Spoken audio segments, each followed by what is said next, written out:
Now, this is a story about a little girl called Tapache. And Tapache had a stepmother. Now, in real life, many stepmothers are lovely, wonderful people. But in stories, they're virtually always nasty and evil. And this stepmother was no exception. You see, she would want nothing more than to get rid of Tapache. And so one day, she was walking in the woods near her house, looking for firewood because the house was getting low. And she walked this way and that, looking for firewood, but it seemed as though there was little on the ground for her to pick up. And so she found herself making her way further and further and further into the wood, until she found herself in a space she did not recognise. And around her, everywhere, there were neatly stacked piles of firewood. And she thought, this is wonderful. I can just pick up this firewood and take it home. There is more than I can possibly use all winter. But just as she started to stack her arms with that firewood, she heard a voice. "What are you doing?" And she saw, looking out of the woods, she saw a green face with a long pointed nose and a big boil at the end of it. It was a troll. "What are you doing? Why are you taking my firewood? I should eat you where you stand." Oh no, said the stepmother. "No, I have a much better idea. Don't eat me. I can provide you somebody much better." She thought quickly. "What do you mean?" "Well, if you let me go, I have a little daughter you can eat. She'll be far more juicy than I am." "Well, that sounds like an interesting deal. In fact, for a little girl, I'll even take the firewood back to your house for you." And so with that, the troll gathered up arms and arms full of the firewood until he was carrying a load that would last the stepmother all winter long. And they made their way back out of the forest, weaving through the trees as they went.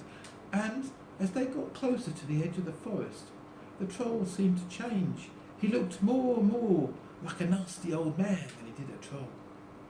And so it was, when they made their way out to the village, none of the villagers remarked anything about the man that stood by the stepmother's side. And they made it to her house. She put down the wood. "Okay, where is the little girl?" No, just wait a moment. She's not here, but I can tell you where she will be first thing tomorrow morning, and then you can grab her and take her away. She will be the little girl wearing a red dress by the village well." "Right, okay. I'll get her tomorrow then." The troll stomped back into the woods. Now upstairs, poor little Tapache had heard every word, and with a few tears which she had to dry, she then thought, how can I survive this? And so she went round to all of her friends, and she said to them, friends, please help me. My stepmother has arranged for a troll to eat me in the morning. Please wear your red dresses when you come to take the water from the well in the morning." And so sure enough, that next morning, at first thing as the sun was just coming up, there was not one girl, but 20 girls in red dresses drawing water from the well. And the troll, who was hiding there in the woods, thought, which one is she? Which one is she? And he stomped out, and he went to the first one, and he said, "Are you Tapache?" The little girl said, "I'm Tapache, she's Tapache, we're Tapache too. I'm Tapache, she's Tapache, we're Tapache too. I'm Tapache, she's Tapache, we're Tapache too." And the troll asked each and every one of them, and they all said the same thing. So in disgust, the troll stomped back up through the village towards the stepmother's house, and Tapache followed close behind. When he got there, he called to her, "Woman, you lied! They're all wearing red dresses." Now, calm down. I will make sure tomorrow she is wearing her blue dress. I'm sure that will be better." All right, but I don't like to be tricked," said the troll as he stomped off. So Tapache, thinking quickly, made her way back round to all of her friends once more and said, Please help me. The troll will eat me if he catches me alone in a blue dress." And so, sure enough, that next morning, there was not one girl, but 20 girls, all wearing blue dresses, drawing water from the well. And the troll, looking like the old man, fumed again as he couldn't work it out. And again he asked one of the girls, Are you Tapache? I'm Tapache, she's Tapache, we're Tapache too. I'm Tapache, she's Tapache, we're Tapache too. I'm Tapache, she's Tapache, we're Tapache too. And the troll's head was spinning as he stomped back up to the stepmother's house. Ah! They're all wearing blue dresses today. What's going on? Oh, don't worry. She only has one more dress. She has a black dress. And nobody else in the village has a black dress. Well, you better make sure that's so, said the troll. For if I don't get her tomorrow, I'll come to eat you instead.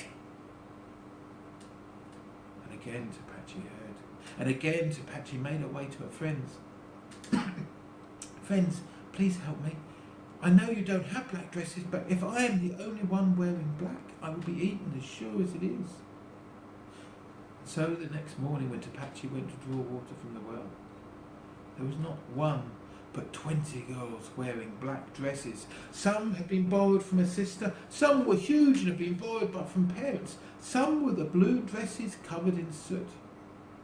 But once more the troll could not tell which one was Tapache, and so he stormed out and went to the first little girl. Hey, you Tapache? I'm Tapache, she's Tapache, we're Tapache too. I'm Tapache, she's Tapache, we're Tapache too. I'm Tapache, she's Tapache, we're Tapache too. And the troll roared and stomped back to the stepmother's house.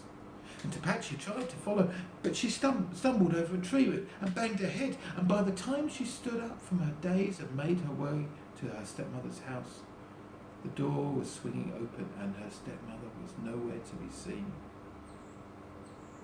She never did see her stepmother again, and she lived in that grand house all by herself. But every afternoon she would always have her friends round for tea.